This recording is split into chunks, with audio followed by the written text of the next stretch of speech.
प्राचीन काल में एक घना जंगल था जहां दूर दूर तक इंसानी बस्ती नहीं थी। उसी जंगल के बीचों बीच एक गुफा में एक बूढ़ा साधु तपस्या कर रहा था। वह साधु कई सालों से इस गुफा में साधना कर रहा था और उसकी तपस्या में इतनी शक्ति थी कि जंगल के सभी जीव जंतु उसे आदर की दृष्टि से देखते थे। साधु को तपस्वी और ज्ञानी माना जाता था, लेकिन उसकी साधना का एक विशेष कारण भी था, नागमणि की प्राप्ति। कहते हैं कि नागमणि, जिसे मणि भी कहते हैं, एक अद्भुत रत्न होता है। यह रत्न केवल नागों के पास ही होता है और वह अपनी शक्ति से मनुष्यों को अमरता और अपार धन का वरदान देने में सक्षम है। परंतु नागमणि प्राप्त करना आसान नहीं था। इसके लिए तपस्या, बलिदान और ज्ञान की आवश्यकता होती थी। साधु ने वर्षों तक कठोर तपस्या की ताकि वह नागमणि पा सके और इस संसार के दुखों का नाश कर सके। एक रात साधु जब ध्यान में लीन था तो उसने अचानक एक तेज रोशनी देखी। साधु ने अपनी आंखें खोली तो देखा कि एक विशालकाय नाग उसके सामने खड़ा है। नाग की आंखों में अद्भुत चमक थी और उसके मस्तक पर एक मणि झिलमिला रही थी। नाग ने साधु से कहा, हे तपस्वी, मैंने तुम्हारी वर्षों की तपस्या को देखा है। तुमने जो तप किया है वह प्रशंसनीय है। मैं तुम्हें इस मणि को देने के लिए तैयार हूं, लेकिन इसके साथ एक शर्त है। साधु ने मन ही मन सोचा कि यह नागमणि तो उसकी वर्षों की तपस्या का फल है, लेकिन उसने विनम्रता से कहा, हे नागराज, आपकी शर्त क्या है? नागराज ने गंभीर स्वर में कहा, इस मणि को पाने के बाद तुम इसे केवल परोपकार और लोक कल्याण के लिए ही उपयोग कर सकते हो। यदि तुम इस मणि का दुरुपयोग करोगे तो यह मणि तुरंत अपना प्रभाव खो देगी और तुम्हारे लिए भयंकर विपत्ति का कारण बनेगी। इस मणि के साथ जिम्मेदारी जुड़ी है और मैं यह जिम्मेदारी तुम्हें सौंप रहा हूं।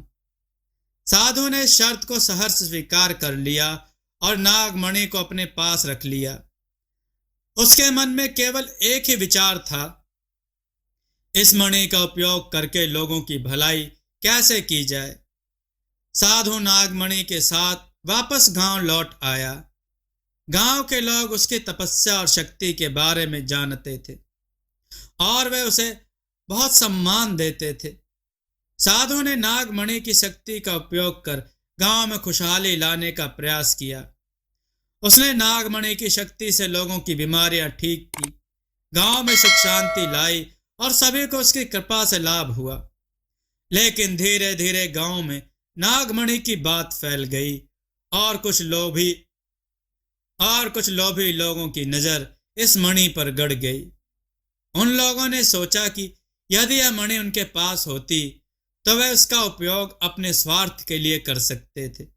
उन्होंने साधु से नागमणि पाने की योजना बनानी शुरू कर दी।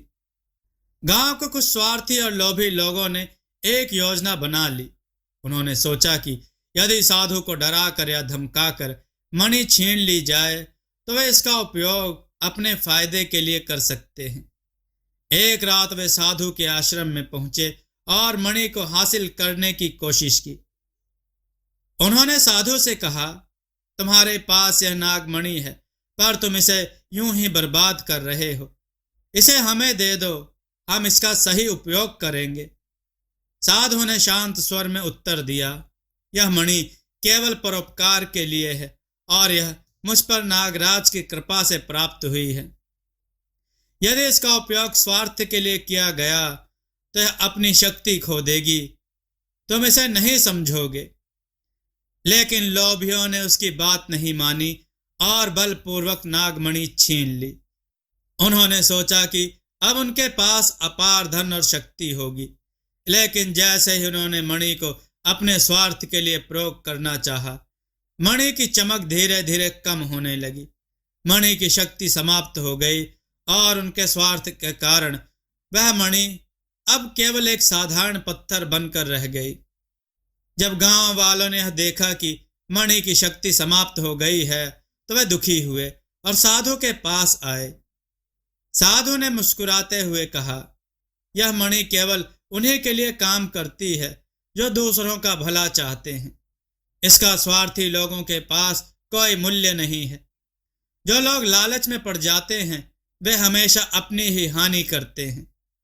गांव वालों ने साधु से माफी मांगी और उनसे आशीर्वाद देने की प्रार्थना की। साधु ने सभी को आशीर्वाद दिया और समझाया कि जीवन में सच्ची शक्ति निस्वार्थ सेवा में है। उसने मणि की शक्ति का उपयोग फिर से गांव की भलाई के लिए किया और धीरे धीरे गांव में सुख समृद्धि लौट आई।